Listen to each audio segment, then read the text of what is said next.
کی دلیل ہوتی ہے۔ کسی نے واصف علی واصف مرحوم سے پوچھا تھا کہ آپ کو کیسے پتہ چلے گا کہ میری نماز قبول ہو گئی ہے؟ تو کہا ایک نماز کے بعد جب دوسری عطا ہو جائے تو سمجھ لو پہلی قبول کر لی گئی۔ تو یہ سعادت مند لوگ ہیں جو 5 گانا نماز شعار زندگی رکھتے ہیں اور ان کی نماز قضا نہیں ہونے پاتی۔ خوش نصیب لوگوں کا یہ مقسوم ہے، اور بد نصیب لوگوں کو یہ سزا کے طور پہ اللہ کے حضور حاضر ہونے سے محروم کر دیا جاتا ہے، اور وہ سمجھتے ہیں ہم نہیں پڑھتے۔ میں کہتا ہوں تم کون ہو نہ پڑھنے والے؟ وہ تمہیں اپنے در پہ بلاتا ہی نہیں، توفیق ہی نہیں نصیب ہوتی۔ وہ پرانے زمانے میں جب بڑی گہما گہمی ہوا کرتی تھی لاہور ریلوے اسٹیشن پر، تو لوگ جب آیا کرتے تھے تو کلی بھر کے ان کا سامان تھام لیتے اور جہاں ان کو جانا ہوتا وہاں پہنچا دیتے۔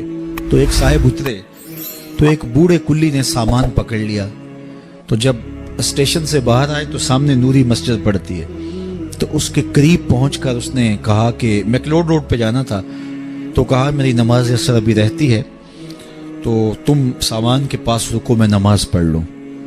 تو بابا جی اندر چلے گئے، نماز تعدیل ارکان کے ساتھ ادا کی۔ اب یہ بابو بہت پریشان تھا کہ کافی وقت لگ رہا ہے اور میں نے اپنے ہوٹل میں پہنچنا ہے، تو وہ بار بار اندر جھانکتا ہے تو بابا جی ابھی رکوع میں ہیں، بابا جی ابھی قیام میں ہیں، کبھی سجدے میں ہیں۔ خیر اس نے وقت گزارا، خیر بابا جی نے سلام پھیرا۔ ان کی عادت تھی کہ اس کے بعد تسبیحات فاطمہ بھی پڑھا کرتے تھے، تو وہ پڑھنے لگ گئے۔ تو اس کا پیمانہ صبر لبریز ہو گیا، تو یہ آگے بڑھا اور جہاں جوتے اتارے جاتے ہیں وہاں کھڑا ہو کے مسجد کے اندر جھانک کر کے کہتا ہے بابا آ بھی جا، تینوں کیڑی شے باہر نہیں آن دیندی؟ تو بابے نے پلٹ کے دیکھا اور ہنس کے کہا پتر جڑی شے تینوں اندر نہیں آن دیندی۔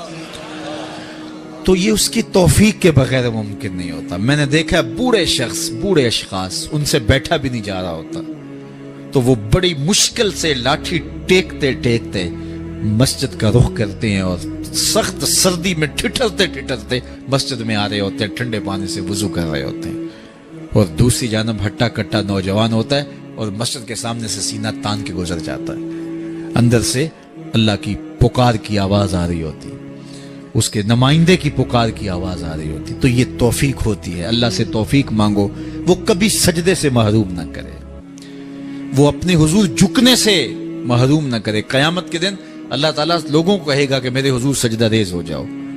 آج اگر کوئی نماز پڑھتا ہے یا نہیں پڑھتا، قیامت کے دن تو چاہے گا کہ میں اس کی حضور سجدہ ریز ہو جاؤں۔ جب سورج سوا نیزے پہ ہوگا پھر تو کوئی انکار نہیں ہوگا۔ بے نمازی سجدہ کرنا چاہیں گے بھی کمر اکڑ جائے گی، نہیں کر پائیں گے۔ اللہ فرماتا ہے قرآن مجید کے اندر کچھ لوگ جہنم کو دھکیلے جا رہے ہوں گے، ان کے ملنے والے کوئی راستے میں ملیں گے اور ان کو کہیں گے ما سلککم فی سقر، تم جہنم میں کیوں جا رہے ہو؟ تو وہ کیا کہیں گے؟ لم نکو من المصلین، ہم نماز نہیں پڑھا کرتے تھے۔ ایک بار نہیں، 2 بار نہیں، قرآن و حدیث میں 750 مرتبہ نماز کا حکم آیا ہے۔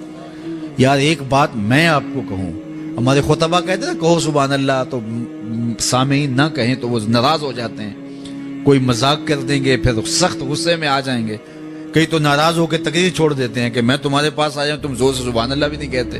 تو 3 مرتبہ، 2 مرتبہ، 4 مرتبہ ایک مکرر ایک بات کہے اور آپ نہ مانیں یا میں نہ مانوں تو وہ ناراض ہو جاتا ہے، اور میرا رب ایک بار نہیں 750 مرتبہ کہہ رہا ہے۔ نماز کا حکم اللہ اور اس کے رسول کی جانب سے 750 مرتبہ ہے۔ کتنا ڈھیٹ پنا ہے کہ بندہ پھر بھی اللہ کے حضور سجدہ ریزی کی توفیق نہ پائے، اور وہ کس طرح جو ہے وہ ڈٹائی کے ساتھ اپنی زندگی گزار دے۔